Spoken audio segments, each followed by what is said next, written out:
Hello, this video is for all my online ESL teachers. Welcome back to my channel. Right now I'm going to be giving you a step-by-step walkthrough of the interview demo process at VIPKID. And I recorded this right after I finished. I hadn't gotten the email yet that I passed, but I got feedback right away from the interviewer, and that's what I'm giving, that's the information that I'm giving you. A lot of the times when the interviewer gave me feedback, it didn't mean that she took points off. All she was doing was just trying to give me some tips and pointers to be an even better teacher. There were only 2 areas where I lost points, and I'm telling you this now just because right after I finished the interview and I recorded this video, I hadn't seen that rubric where I lost points yet. So that's why I'm telling you before you watch this. So the 2 areas that I lost points. 1, I didn't correct the student one time, or the interviewer one time.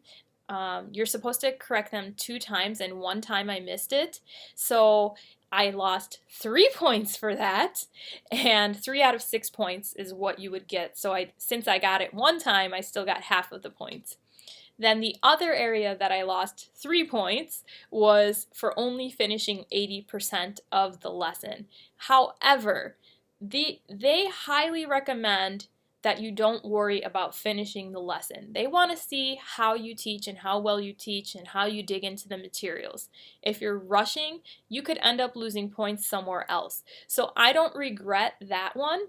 I do regret the one where I didn't correct, because I always correct. I always do it.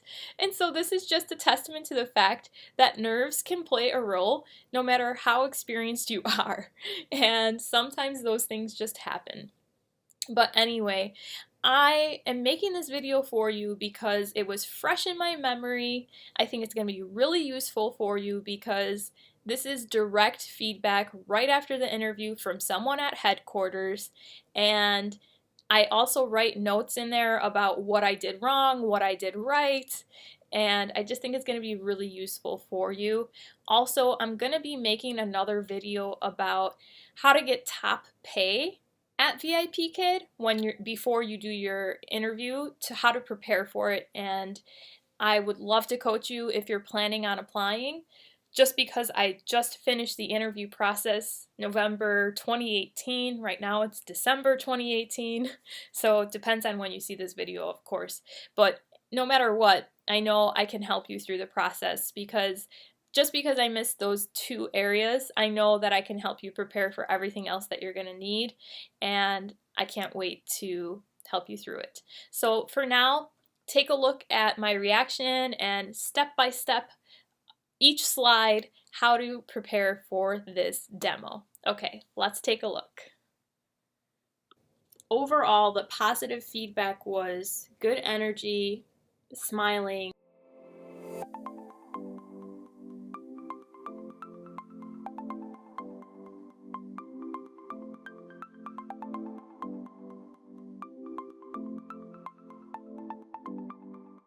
I just finished the demo and I'm so excited. I just can't hide it. And this is all the feedback they gave me. And like, I didn't even write everything down, but yeah. So they gave me a ton of feedback, and I got the $8.50 pay, and I got that much feedback. So just know there is always room for improvement, okay? So this is what I did to prepare for the demo. I was like, yeah, I'm gonna be on point. And I still got so much feedback, but I'll tell you what I did right.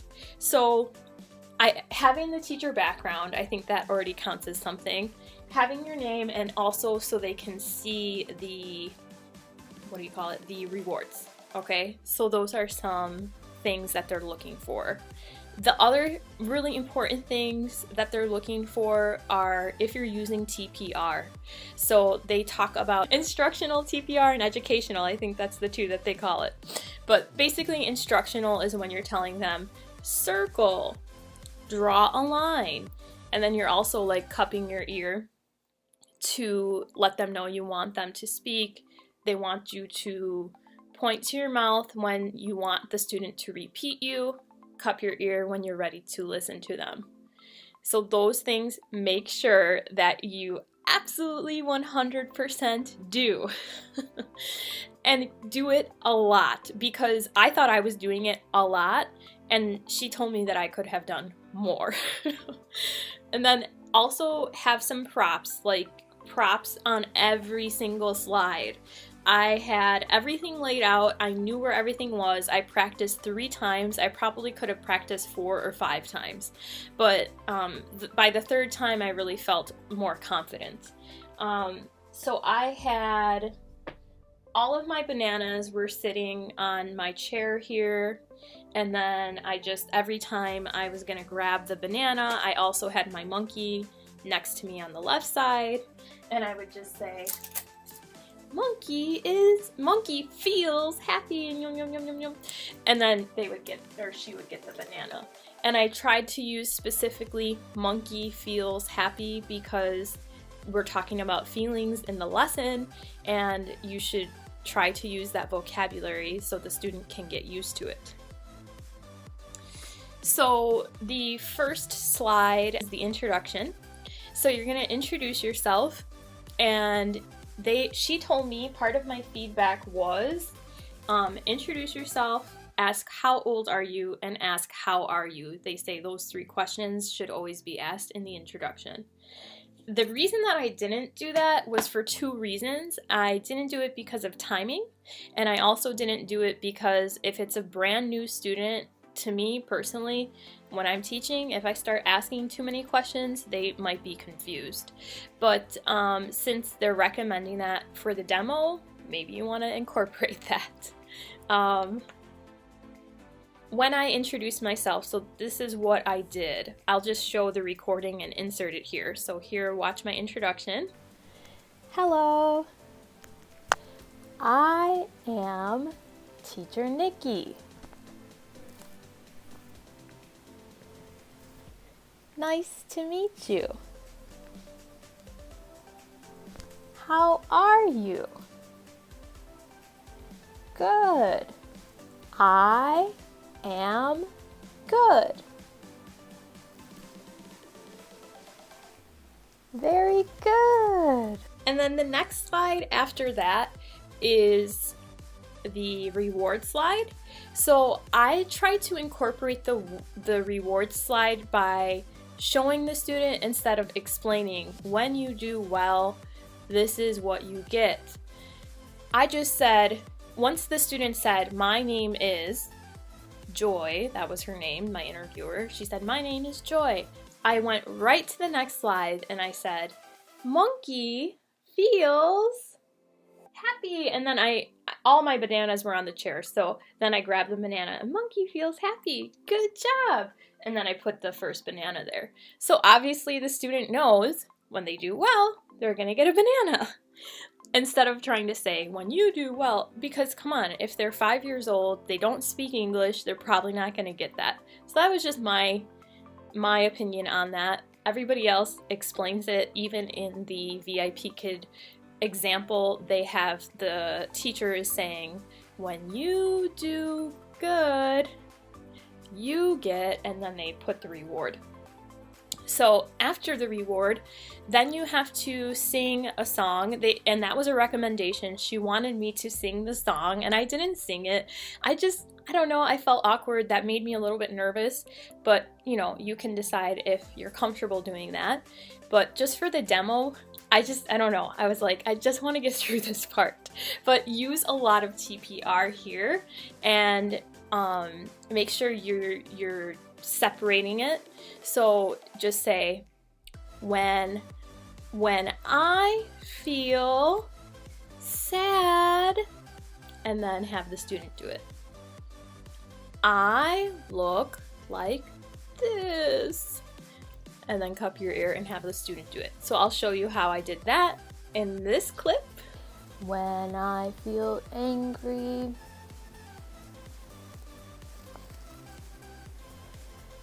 I look this way. When I feel happy, I smile all day. The next slide is introducing the letter M. What they're going to look for is if you're saying big M and small m, you can start by saying M. Big M. Small m. And you, in between each one, you want to have the student repeat it. Something, again, that I got critiqued for was saying it 2 times in a row. I would say M, M, or She said just say it 1 time because that will confuse the student. So then I said monkey. Monkey. See, I don't know, I have a tendency to do it 2 times. So don't do it 2 times, just do it 1 time. And you want to show the student to circle the monkey, the mouse, and cross out the elephant. And this is an opportunity for you to try I do, we do, you do. The first time you show circle the mouse and you do it. Then you can do we do, cross out the elephant, and then at the end see if the student can do it independently and circle the monkey. Alright? After that slide, it is I feel. And I cut these out. And this, again, I scaffolded this. I didn't say sad, I feel sad. I broke it up into first introducing angry, sad,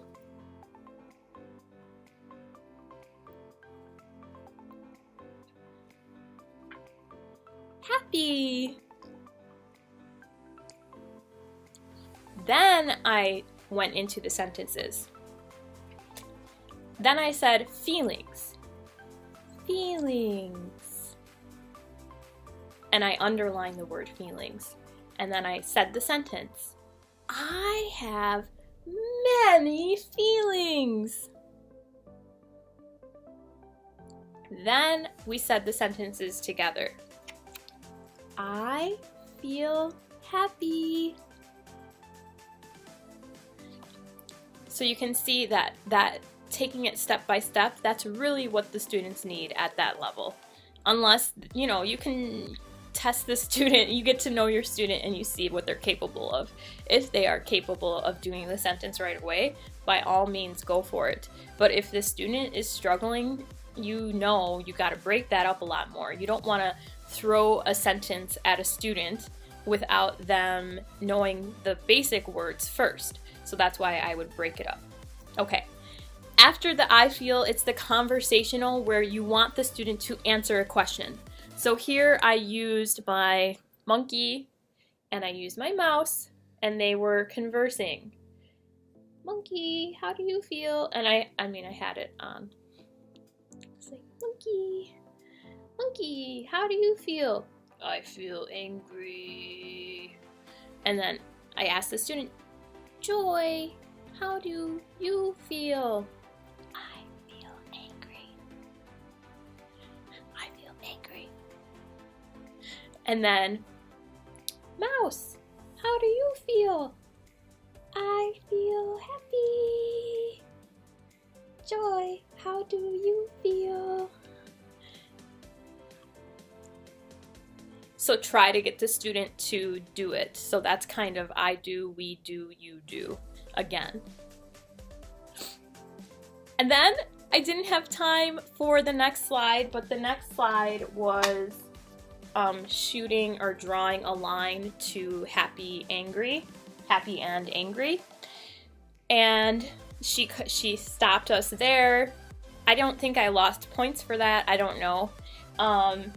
But I think I got the highest offer that they're offering right now. One more thing that she had said was that my camera angle was like not 100%. Like I think because sometimes I would lean over and get something.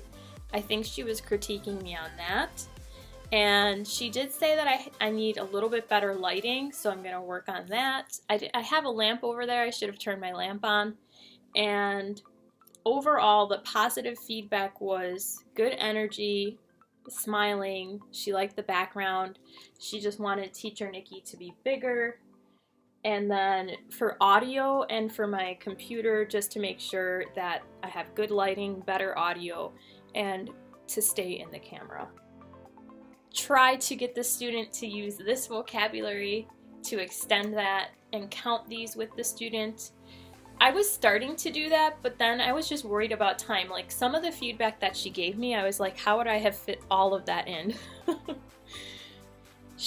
She said something incorrect in the beginning with the warm-up, with the song, and I didn't correct her because I was worried about time, and she did give me a critique for that. But then later in the lesson, she said sad incorrectly, and I corrected her, so I did get a chance to correct her later, but she just said make sure you correct the student every single time, which I do know that. I don't know why I didn't do it, but and then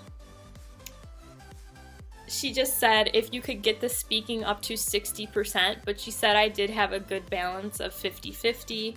So, but if you can take it up a notch, like talking about the monkey feels happy, you could have the students say that and then count the bananas. I said that already. And then just upping the TPR even more. I'm like, seriously? I thought I was good with that, man.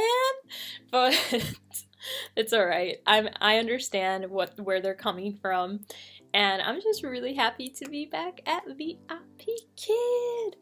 I would love to coach you through this demo process if you plan to apply. So let me know if you want some one-on-one coaching, and use my link, baby. I hope to hear from you guys, and just know that having been at several different companies, the community at VIPKID is the bomb. There's other reasons that I like other companies, but I'm excited to be back here. So I will see you guys soon, and have a good day, good night, whatever time of day you're watching this. See ya!